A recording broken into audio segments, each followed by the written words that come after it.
The Sound of Damian Wayne. Written by Magnoliabee. Read to you by Evie is Evil. Chapter 3. Look who finally decided to show up, Jason taunted in a voice not quite hostile, but certainly not amiable. Thought the bait fell asleep on us. Tim laughed near him, to which Damian paid no mind, as he held his head up in what he deemed to be a haughty manner, as he walked over to his father. Damian was surprised to see Jason had made an appearance, as without Dick dragging him over, he was usually rather aggressive, violent, toward the idea of being in the cave, but with such a major case on the line, it did make sense that he would push emotions aside for once. It made sense, but was unlike him, and go over the plan one final time in person. He still stood rather far away from Bruce, though, his shoulders pushed back and stance wide, as if to make himself appear bigger than he already was. His helmet was tucked to his side, indicating his readiness to hop on his bike and leave. There's no bait, Jason. Bruce looked worn out, a heavy gaze in his eyes as he nodded to Damian. They were a small troop to be taking on such a task, but Steph would be joining them tonight with Barbara ready on the lines. Damian was not so certain how much he would be able to respond to her, however. He decided he would keep replies to an absolute minimum on the field. Plan could always use some last-minute additions. Jason fiddled with one of his guns, not bothered about the obvious tension growing in the air. But whatever, we all know our roles. He gave a pointed look to Damian, who scoffed at him, turning his head to the ground. He did not understand why Jason insisted on making such snide remarks and gestures to him. Tim did not receive nearly the same treatment. The two, even at times, partnered up in their provocations, and, like a simple-minded beast, Damian usually fell for it, much to the chagrin of his father. Warehouse, drugs, bust. Tim exaggeratedly counted on his fingers, pausing as if he struggled to remember. I think that's all of them. Jason flipped him off before turning to his bike. He clambered on, his helmet pulled over his head rather roughly. Damian raised an eyebrow when he did not leave immediately, instead addressing all those gathered in the cave. No one fucked this up, was all Jason so eloquently declared before peeling out of the cave, the smell of gasoline attacking Damian's senses. Damian huffed before snatching up his grappling hook and securing it to his belt. He trudged over to the Batmobile, choosing to sit in the back seat, knowing the argument that would surely occur if he chose the front was not worth it. Tim followed, sitting in the passenger seat with his eyes glued on some sort of screen. He looked back at Damian, peering at him with a slightly confused expression before seemingly brushing off his thoughts as he turned his attention away once more. Damian narrowed his eyes, but stayed silent, crossing his arms as his father finally joined them. This would be a particularly long patrol. He shook out his hands as he knocked out another man, the slight sting to his knuckles grounding him in a way. Damian quietly grabbed a black rope and tied a small pile of men he had managed to take down together in a spacious storage closet. He expertly covered their mouths with white cloth and finally took a step back to admire his craftsmanship. They had all split up after converging on a nearby rooftop, and it had been largely quiet as the group worked their way through the warehouse. It was sprawling, with many armed criminals patrolling the dark corners. Damian had been tasked with helping to take down combatants around the perimeter. It had been around 20 minutes, and he thought himself largely successful with the role. He closed the closet door with a quiet click. Damian crouched low to the ground as he crept through the empty hallway, pausing periodically to listen for footsteps. The lack of action had only fostered a growing sense of dread in him, crawling under his skin as he made his way through the warehouse. He had been instructed to focus on the ground floor, which he did begrudgingly, knowing the more dangerous portion of criminals were higher up. Jason had made the plans, assigning Damian such a simple task, and he couldn't help but feel slighted at the choice. Like he was not perfectly capable of taking down a few armed men. As if he hadn't been trained in the League of Assassins, born to Talia al Ghul, and fathered by Batman himself. A Gotham drug deal was hardly a challenge. He scowled as he carefully pushed open a large door. The room that he entered, was filled to the brim with storage boxes, a warm hue from a dim and buzzing overhead fixture coloring the room slightly. It seemed like another dead end. He sighed. Annoyed he was wasting his time to such a degree. He walked over to one of the cardboard boxes. It looked to be rather freshly packaged, with a rather pristine exterior, bearing a slight film of dust. Damian eyed it before deciding he had not much more to do than see what was inside. He unhooked a small knife from his side and carefully sliced through the clear tape holding the box closed. He ripped the box open, already of the opinion that it was nothing important, perhaps provisions or office supplies, but was shocked to see a white powdery substance packed into large cubes. His eyes widened at the revelation. Jason's vetted information had said the drugs would all be held upstairs, with no exceptions. It seemed whoever had said that had either lied or been unaware of the stash tucked in a room in the corner of the warehouse. Damian smiled grimly. This was a task decidedly more consequential than he had previously thought. Silver flashed in his line of sight, and he dropped at the same moment to the floor as a gunshot rang out inside the enclosed space. A box smoked slightly with a new hole in it, leaking out what was most likely cocaine. He rolled under one of the shelves as heavy footsteps ran to where he had stood. "Come on, kid, I just want to talk." A gravelly laugh echoed in the room as Damian held a hand over his mouth. "I don't bite." Damian glared as large rubber boots came into his line of sight. This was bad, entirely so. Matters were not helped as a new voice sounded in Damian's ear. "Robin, was that a gunshot? Status," Bruce commanded over the comm. Damian cursed his luck, aware he may have thrown a wrench in the plans. He was unable to respond, as he could not give his position away to the man mere feet away. A lethal weapon is in his careless hands. More than that, he did not desire to cause injury to himself and risk hindering movement. He prayed the man would not bend down to inspect below. "Robin?"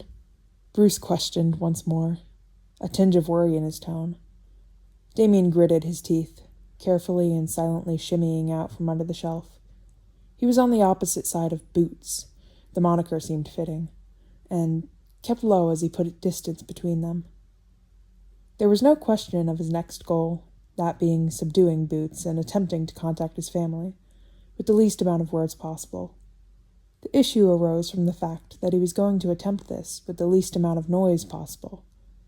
If his father had heard the gunshot, then the criminals surely had too, and were undoubtedly on high alert and searching for his location.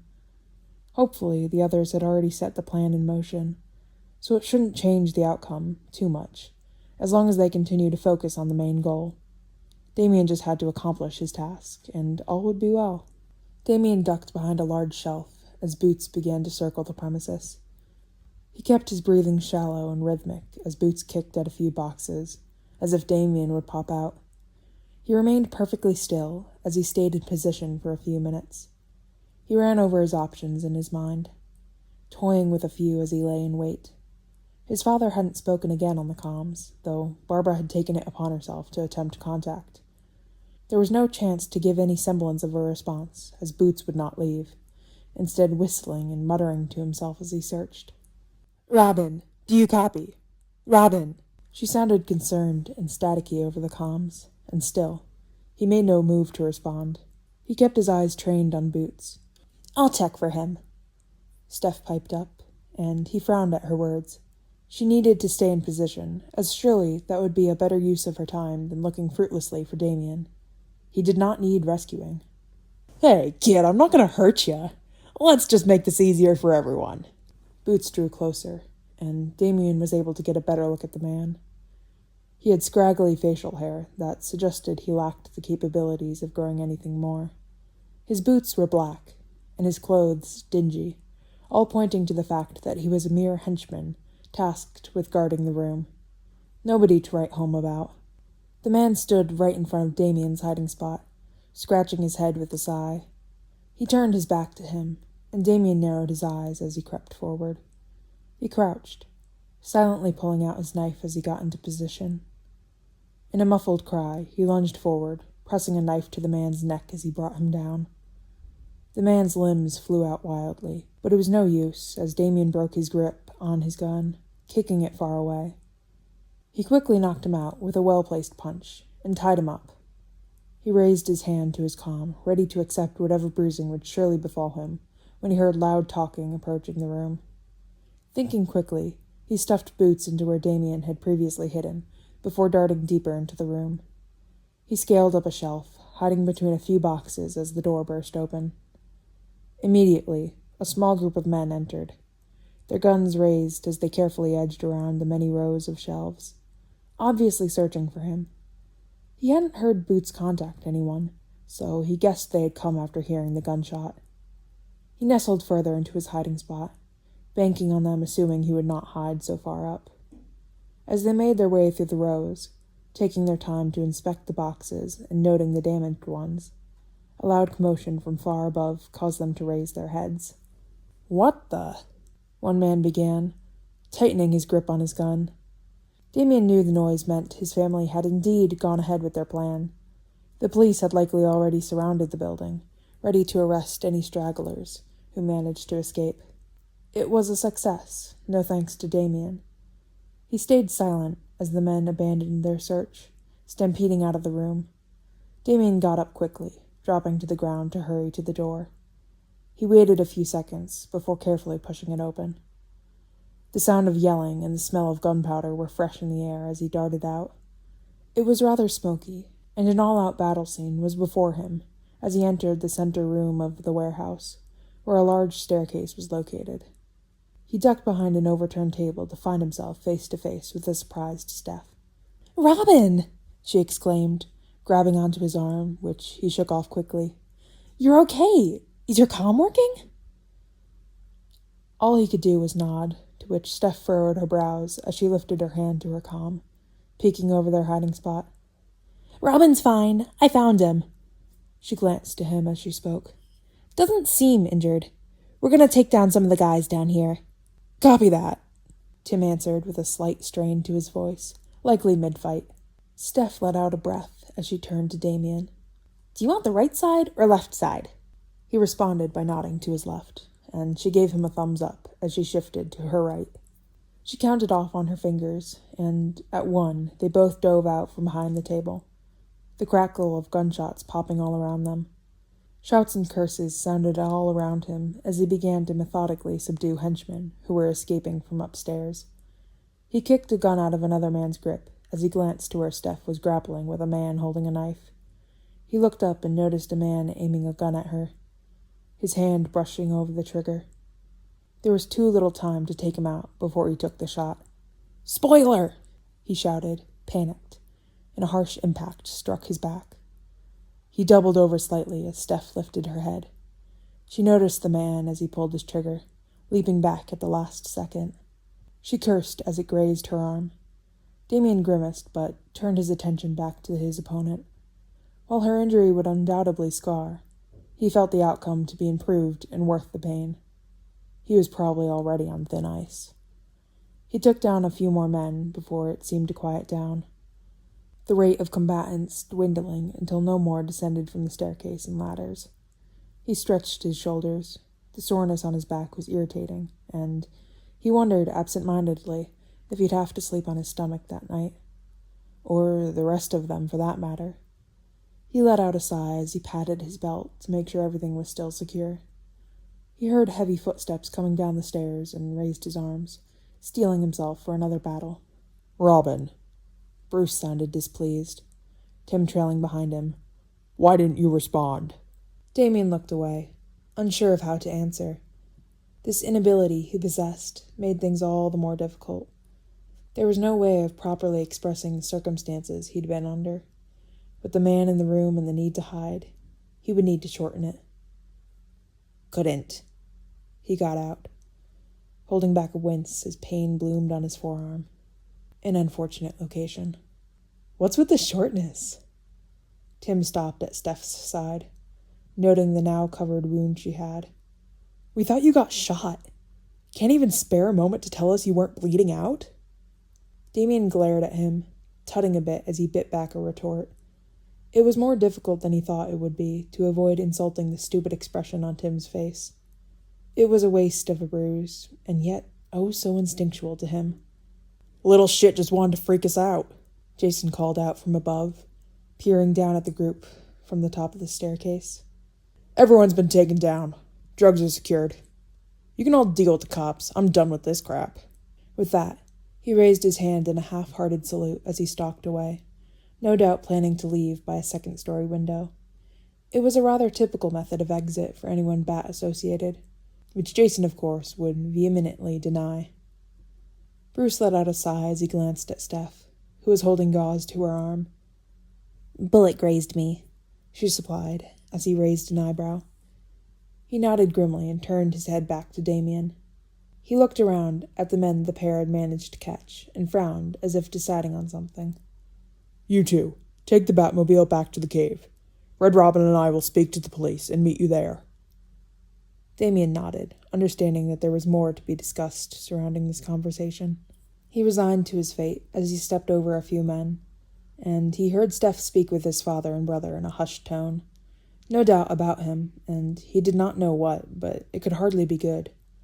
They got in the car, Steph sitting in the driver's seat with a slight smirk on her face. He huffed and looked away, aware she was showing off the trust she attained by being permitted to drive the car, because he was apparently too young. The rule seemed daft anyway. He crossed his arms as he heard the car pull into the cave. A self-driving ability had been installed, courtesy of Lucius's team. After Damian and Steph had been dropped off, the car turned right around and returned to where Tim and Bruce were. In the meantime, Alfred had come downstairs, helping tend to Steph's injury. She had whined when he'd put some disinfecting agent on it, and pouted about her preferred arm being wounded, as if they weren't all trained on both sides. He himself naturally being ambidextrous, as he was born to be perfect in all physical aspects. Steph had left shortly after, not wanting to stay the night. She had grabbed one of Alfred's cookies and ruffled Damian's hair while leaving, fast enough that he had no time to deflect. He leaned against the cave wall as he waited. He knew he couldn't retire to bed, as it would only prolong whatever punishment was sure to come. Alfred had inquired if he'd had any injuries, and he had shaken his head. He still mulled over the possibility, however. If he showed the bruises now, then if they were seen later, they'd be easily explained away as from patrol. However, the others would also be aware of them, and when they didn't subside or change in color, suspicion could potentially be raised. He did not want to be held prisoner in his own home as they attempted to interrogate him on the matter. Conversely, he could also attempt to speak while showing the bruises. Perhaps they would be able to see one form in real time. That seemed like an outlandish thought to him, however. With a spell as intricate as the one that had cursed him, it was very possible the bruises would only form in ways that would not reveal the nature of the spell, even potentially risking internal bruising, which would be much more difficult to deal with. He did not want to spend his days dealing with any bruised organs. Bruce stepped out of the car, his mask still on. Damian raised his head as his father entered the room. Why did you not answer when I asked? His voice was low as he stood over Damian, truly dwarfing him. I'd thought we moved past that stage. He cringed at the words, aware of their weight. There had been a point in his much earlier time at his father's, where he was particularly brash, and perhaps one could argue, combative. It had been his method of testing the rules and figuring out what was allowed. He knew he was considered difficult. He had been told that on many occasions. Usually, the sentiment did not bother him, simply rolling off his shoulder, like leaves in the wind. But the implication had stung a tad this time. When you don't respond, I have to assume the worst. And when things aren't the worst, and you are entirely okay, do you understand why that could be upsetting? Damian nodded as his father continued, pinching the skin between his eyebrows as he spoke. You have to communicate with us. There is no getting around that. I'm benching you for a week. I expect better from you. Damian widened his eyes, dread setting over him. Anger bubbled below the surface of his skin. Because it wasn't his fault. If he'd been able to make some sort of contact, he would have. What could he possibly have to gain by attempting to remain silent? It took everything in him not to explode, to let out his frustrations. It would be impossible for him to properly investigate the sorceress if he weren't even allowed around Gotham. He feared that she would fall to even lower priority and be brushed away as perhaps having left the city. He had no idea how long it would take before he would meet another magic user who would be able and willing to lift the curse, if that was even possible. Because there was a chance that, to lift the curse, one would need to access the tome it came from, and he would be right back at square one. He bit his cheek, unable to do anything but accept. Normally, he would push back, calling out that it wasn't his fault. He hadn't had the chance to inform them that he was all right. Surely they would prefer he did not respond if it meant avoiding a bullet wound. Surely. Tim raised an eyebrow as Damian remained silent, only nodding slightly. It was rather strange on his part that he was not pushing back more, but he thought that maybe the oddness of his actions would draw scrutiny. If Damian couldn't communicate what was happening, then Tim may finally utilize his prided detective skills and realize an issue was afoot. "Tch," was all he could utter. Thankfully, the noise didn't register as a form of communication, as he pushed off from the wall he had been leaning against. His father took a step back, eyeing him before moving to the computer. Damian took this as permission to leave and climbed the stairs, ignoring the chatter of his father and brother behind him. Author's notes. I don't understand why anyone would live in Gotham. That seems a bit insane to me, but I guess that's everyone in the city. I really didn't expect this much of a response for this fic, but it makes me very happy, so thank y'all for that. :D. Why did I say :D out loud? Okay. And reader's notes from me. I'm back in my apartment where I'm studying for uni, and there was a bit more noise interference than I would have thought. I forgot how much sound is let in through my window.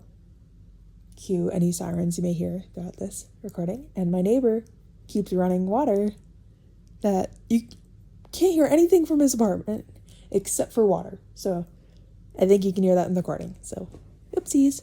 But I really do enjoy reading this fic, and I think I'll continue to update this on, Fridays? Is this one Fridays? I think this one is Fridays. But I'll continue to update this on Fridays. So thank you for listening. Bye.